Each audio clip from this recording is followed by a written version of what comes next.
Well, hello everyone. Welcome back. Thought I'd demonstrate a short approach into Orange County this evening. Runway 20 right. We're just coming in here on the OC arrival, and it's typical for air traffic control to ask for if we can do a short approach to kind of get inside a gap for traffic and keep the flow going at the airport. You don't have to if you don't want to. You can always tell them unable. But if you're in a sporting mood and you've got a technique or two in your back pocket, you can make this work pretty easily, even out of 5,000 feet. The old school rule of thumb was to double your altitude. So 5,000 times 2 is 10. That's how many track miles you need to make this work.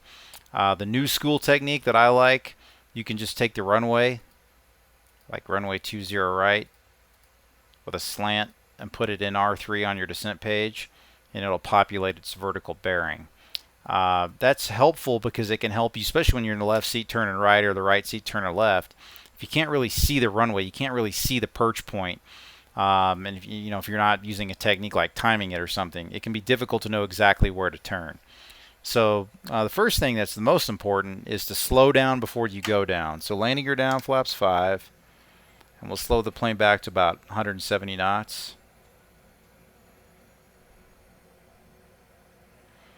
Long before 737s had any kind of screens, 170 was about the speed they used for flaps 5. All right, so the airspeed slowing back really nice. A 4-mile finals, that would be short approach territory. So 4 times 300 feet, that's 1,200 feet that we'll set here.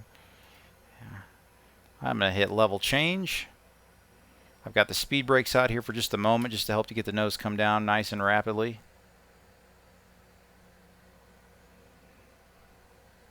All right, we'll close those up.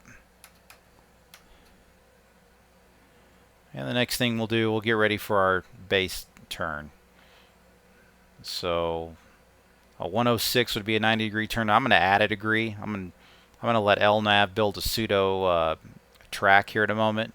And in order to facilitate that, the airplane will have to completely roll out on the heading and actually be tracking inside 90 degrees. So the vertical bearing down here on our descent page is what I'm looking at. And there it is, counting down out of 7. It's coming up to rapidly approaching 6. I'm going to hit heading select. Legs page, runway 20 right. We'll bring it up to L1. Intercept course here in R6. We'll make it big and execute. And that'll refresh our vertical deviation display.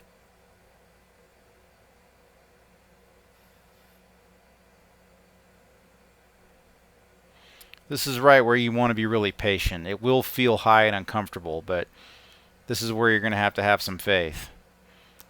I'll tell you what, let's go manual brakes tonight. No auto brakes. All right, there's our glide path starting to appear.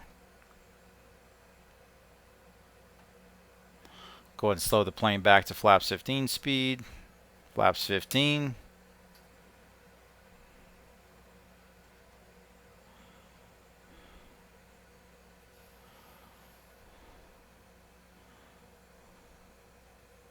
And let's hit LNAV, and that'll build that pseudo track that we talked about. You see the dashed pink line, so it'll make a nice 90-degree intercept. Much better job than Vorlok. Vorlok does not like anything more than about 20 degrees. So there's LNAV helping us make our turn.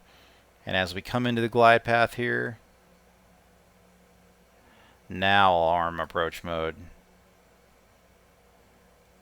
And Vorlok actually has a fighting chance. Okay, we'll set landing flaps and set the target of 131. So there's flaps 40. Missed approach altitude, 3,000 feet.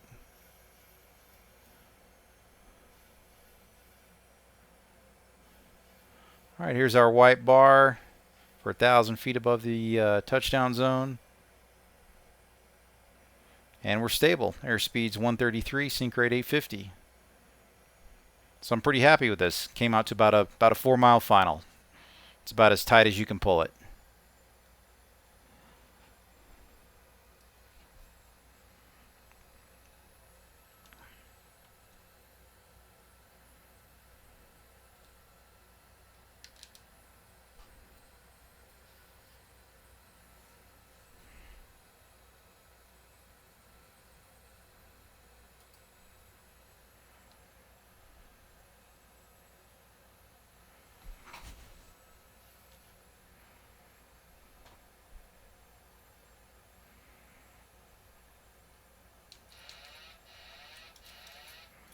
All right, automation's off. And as we get close to the runway here, we'll get just a little bit below the glide path. We do want to control where we touch down as best we can. We're aiming for those 1,000-foot markers.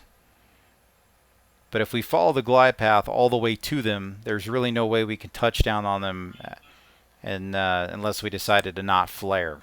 So definitely make a little bit of an adjustment here. There you go. About a quarter to half dot's perfect.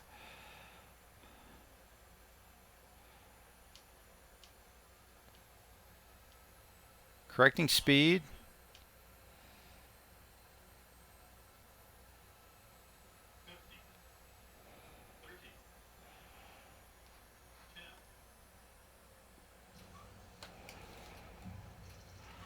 All right.